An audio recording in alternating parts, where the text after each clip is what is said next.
Breaking news mga cart lover, mga kababayan, kaya pala sa Pasig City Jail si Kibuloy inilipat kasi isa ito sa notorious prison jail sa Pilipinas at napakasikip dito at mabaho kaya parang tinorture sila dito.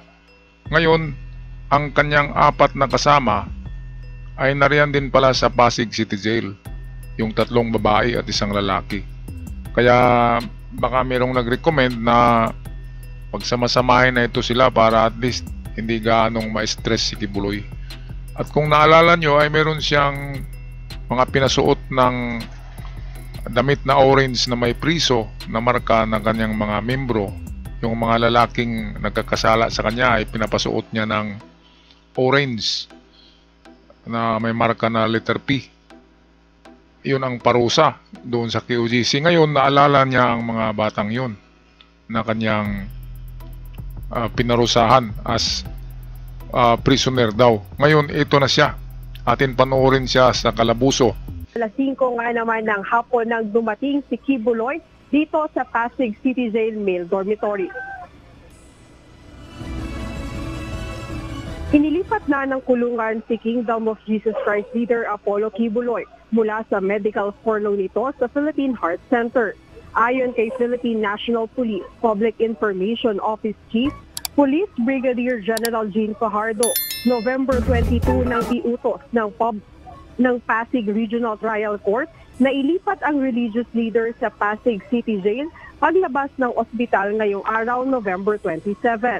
Sabi pa ni Brigadier General Fajardo, natapos na rin kasi ang medical assessment na isinagawa dito ng PNP General Hospital na siyang hinihintay ng korte upang magdesisyon kung dapat itong ilipat ng kulungan. Kung matatandaan niyo po, nung mahuli po natin siya nung September 8, he was temporarily detained po dito po sa custodial facility to give way po doon sa order po ng court na mag-undergo po siya ng medical assessment because of the motion filed by their camp na requesting na ma-house arrest po siya or hospital arrest. That was denied by the courts, but however the court ordered po the PNP to conduct a medical findings. So natapos na po yun, nakapag-comply na po tayo sa korte. Ngayon, ito yung problema ni Kibuloy kasi hindi na-approve yung kanyang request na house arrest or hospital arrest. Yung doon lang siya sana ikulong sa ospital or sa bahay niya na naroon yung kanyang mga night duties. Kung doon siya, di ba, parang hindi siya nakulong kung sa bahay lang kasi nandun pa rin sila Stephanie at iba pang mga magagandang babae. Kaya buhay hari pa rin siya doon. Kaya ang nangyari, ang desisyon ng korte ay ikulong siya sa Pasig City Jail. Napaka-notorious na city jail na yan. Katulad din yan sa Manila City Jail. Ay merong nagsabing siguradong mayor yan, magiging mayor yan sa Silda. Kasi maraming pera eh. Kung walang aircon doon, marami siyang tagapaypay. Pinapaypayan siya doon kasi oras-oras eh. Pwedeng bayaran niya yung mga tagapaypay niya. Isang araw 500, pwede na yun, diba? Tagapaypay lang. Kaya buhay mayor din siya doon sa loob. Kaya nga lang ang baho-baho dyan. At saka mga kausap niya, hindi niya ka-level eh. Kaya may stress talaga siya. Ngayon, ang maganda, kapag magkaroon talaga siya ng tunay na sakit sa puso at sakit sa baga at kung anong sakit na talagang totoo at kapag na-diagnose siya ng doktor na talagang totoong ano na ito, serious na yung kanyang sakit, ay pwede na talaga siyang ma-house arrest. Kaya ito yung isa sa mga technique. Dapat kay Kibuloy ay talagang kumain siya ng maraming sugar para ma-diabetic siya. And then, magpa-stress siya para yung magkaroon siya ng heartburn, para yung puso niya ay ma-stress. At uminom siya ng mga ng pampa-stress na mga tabletas para talagang ma-stress siya at ma-hospital siya. Kapag na-confine siya at totoong may sakit, pwede na siyang ma-house arrest. Yung una kasi drama-drama lang yun eh. Kaya hindi siya na-house arrest. Papunta pa rin siyang purgatorio. Ito yung Pasig City Jail. Atin na balikan ang balita.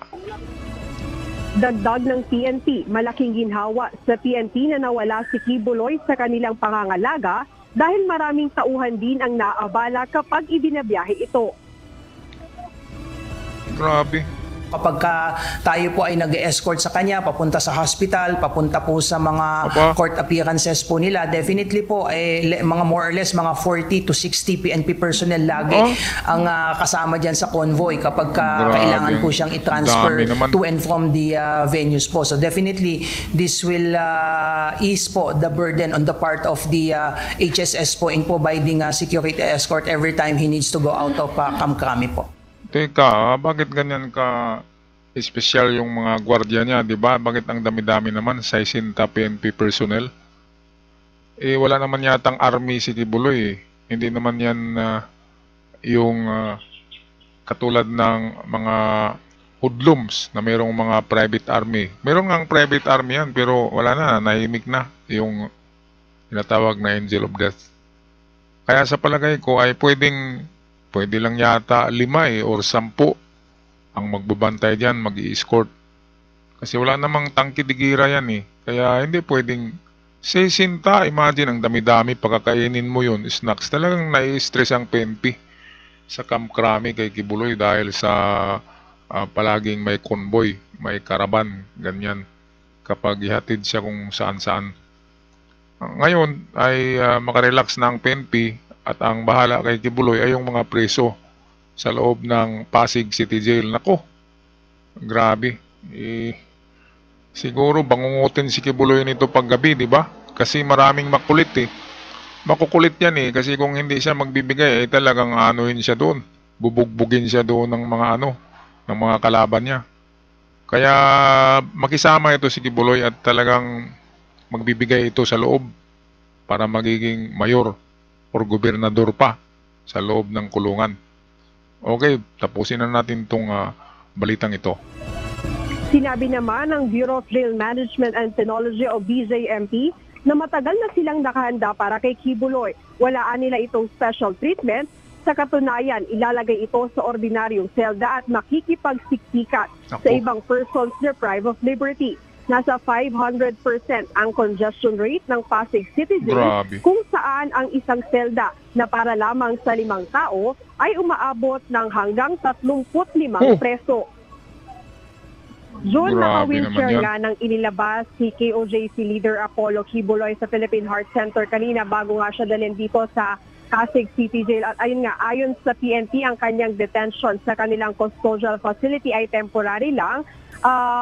To give way sa order ng court na mag-undergo ito sa medical assessment dahil na rin sa motion ng kanyang kampo na nagre-request sila na ma-house arrest or ma-hospital arrest na lang si Kibuloy. Nako, itong sinabing naka-wheelchair, yan ang magandang gawin ni Kibuloy palagi. Mag-wheelchair siya para matuluyan na yung kanyang arthritis, magiging arthritis. At hindi na siya makakalakad. At kapag nangyari yan, na talagang gagapang na lang siya, ay pwede siyang ma-hospital arrest. Kaya tuluyan niya yan. Wala na kasing nagmamasahe, di ba? Noong nasa KOJC pa siya pa yung Diyos, ay minamasahe ng 2 babae, left and right yung kanyang paa, bago niya laplapin yung 2 chikas na yun, di ba? Pinapamasahe yun, sabi ni Arlene Stone, yung kanyang mga paa kasi sumasakit. Ngayon, tuluyan na talagang sumasakit dahil wala nang nagmamasahe na pastoral. Alright, so ito yung sinasabi sa physics na in every action there is an opposite reaction. Kaya yan, yung mga pinarusahan niya ng mga lalaki sa KOJC na pinagpasusuot niya ng mga damit na orange na may marka na preso, ito na siya ngayon. Siya na yung pinarusahan, kaya bumaliktad nagiging instant karma. Alright, so ako'y magpaalam na. Huwag kalimutan mag-subscribe sa ating channel mga kababayan, mga cart lover. Hanggang sa muli, paalam at ingat kayong lahat.